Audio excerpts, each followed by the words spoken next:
Listen to that. It's a teapot. It's a jet taking off. It's a junky car going down the street. No, it's actually our toilet with a messed up fill valve.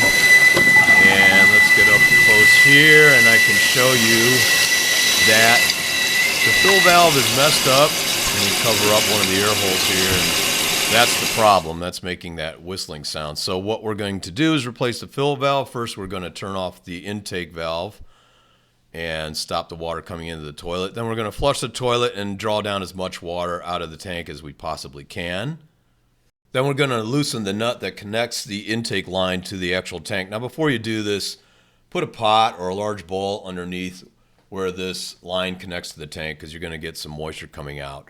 But once we loosen that nut, we can remove the line completely, and there's going to be another flange plastic nut kind of that sits up right underneath the tank, and that's when you're going to get most of the water coming out. So when you loosen this plastic nut right there, just be aware you're going to get a lot of moisture coming out. So just have a container underneath to catch it all. You may want to scoop some of the water out of the tank that's remaining just to avoid some of the spillage, and then you'll be able to eventually remove the entire fill valve assembly.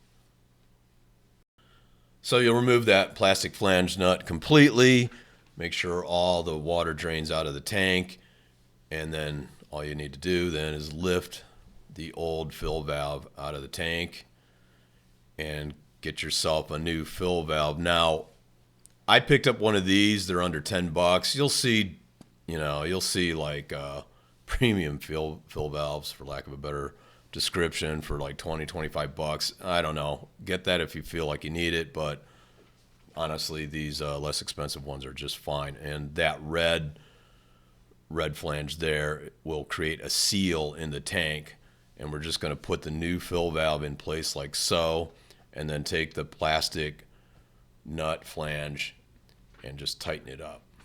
And you won't need any plumber tape or plumber seal, anything like that.